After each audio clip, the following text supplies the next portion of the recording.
ಶ್ರೀ ರಾಘವೇಂದ್ರ ಮಠದ 50ನೇ ವರ್ಷದ ಸುವರ್ಣ ಸಂಭ್ರಮೋತ್ಸವ. ಭಕ್ತರ ಪಾಲಿನ ಕಾಮಧೇನು ಕಲ್ಪವೃಕ್ಷ ಗುರುರಾಯರು ಕಲಿಯುಗದ ಕಾಮಧೇನು ಶ್ರೀ ರಾಘವೇಂದ್ರ ಸ್ವಾಮಿಗಳವರ ಮಹೋತ್ಸವ ಕಾರ್ಯಕ್ರಮ ಶ್ರೀ ಪಾಂಡುರಂಗ ದೇವಸ್ಥಾನದಿಂದ ಆರಂಭಗೊಂಡು ರಾಜಬೀದಿ ಮಾರ್ಗವಾಗಿ ಶ್ರೀ ಗುರು ರಾಘವೇಂದ್ರ ಸ್ವಾಮೀಜಿಗಳವರ ಮಠದವರೆಗೆ ಸಾಗಿತ್ತು. ಉತ್ಸವ ಮೆರವಣಿಗೆಯಲ್ಲಿ ಬ್ರಾಹ್ಮಣ ಸಮಾಜದ ಮಹಿಳೆಯರು ಪಾರಂಪರಿಕವಾಗಿ ನಡೆದು ಬಂದ ಸಂಪ್ರದಾಯವಾದ ಕೋಲಾಟ, ಭಜನೆ, ಭಕ್ತಿ ಹಾಡುಗಳು ಹಾಡುತ್ತಾ ಭಕ್ತಿಯಿಂದ ಸೇವೆಯನ್ನ ನೆರವೇರಿಸಿದರು. ಉತ್ಸವ ಮತ್ತು ಸಂಭ್ರಮ ಸಡಗರದಿಂದ ಪಟಾಕಿ ಸಿಡಿಸಿದ ಸಾವಿರಾರು ಭಕ್ತರು ಉತ್ಸವ ಮೆರವಣಿಗೆಯಲ್ಲಿ ಪಾಲ್ಗೊಂಡು ಕುಣಿದು ಕುಪ್ಪಳಿಸಿದರು. ಯಲಬುರ್ಗಾ ಮೃತ್ತಿಕಾ ಬೃಂದಾವನ ಪ್ರತಿಷ್ಠಾಪನೆಯಾಗಿ 50 ವರ್ಷಗಳು ಗತಿಸಿದ್ದು, ಅದರ ನಿಮಿತ್ತ ಸುವರ್ಣ ಮಹೋತ್ಸವ ಕಾರ್ಯಕ್ರಮವನ್ನು ಏಪ್ರಿಲ್ 10, 11 ಹಾಗೂ 12ರಂದು ವಿಜೃಂಭಣೆಯಿಂದ 3 ದಿನಗಳ ನಡೆಯುವ ಈ ಕಾರ್ಯಕ್ರಮ ಅದ್ದೂರಿಯಾಗಿ ಆಚರಿಸಲಾಗುತ್ತೆ. ಈ ಮಹೋತ್ಸವ ಸಂಭ್ರಮದ ಕಾರ್ಯಕ್ರಮವನ್ನು ಮಂತ್ರಾಲಯದ ಪೀಠಾಧಿಪತಿಗಳಾದ ಜಗದ್ಗುರು ಶ್ರೀ 1008 ಶ್ರೀ ಸುಬುಧೇಂದ್ರ ತೀರ್ಥ ಶ್ರೀಪಾದಂಗಳವರು ದೀಪ ಬೆಳಗಿಸುವ ಮೂಲಕ ವೇದಿಕೆ ಕಾರ್ಯಕ್ರಮ ಉದ್ಘಾಟನೆ ನೆರವೇರಿಸಿದರು.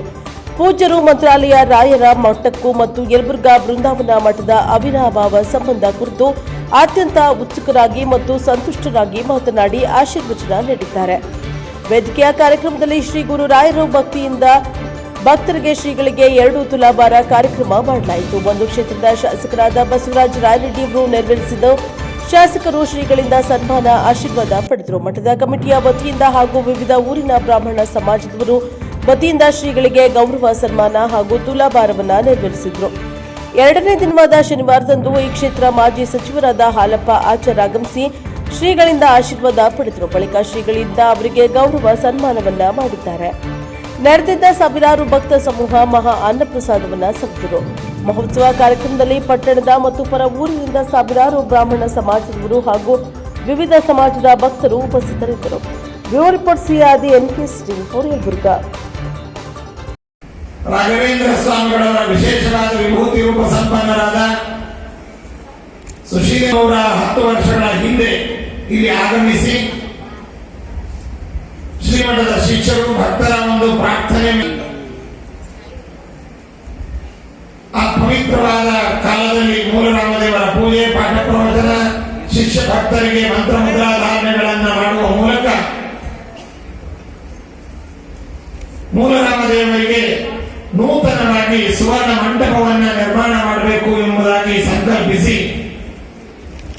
ಆ ಪ್ರಸ್ತಾವನೆಯನ್ನ ಹರಿಗುರುಗಳ ಪ್ರಾರ್ಥನೆಯೊಂದಿಗೆ ಇಲ್ಲಿಯ ಜನತೆಯ ಮುಂದೆ, ಆಸ್ತಿಕ ಜನತೆಯ ಮುಂದೆ ಇಟ್ಟಾಗ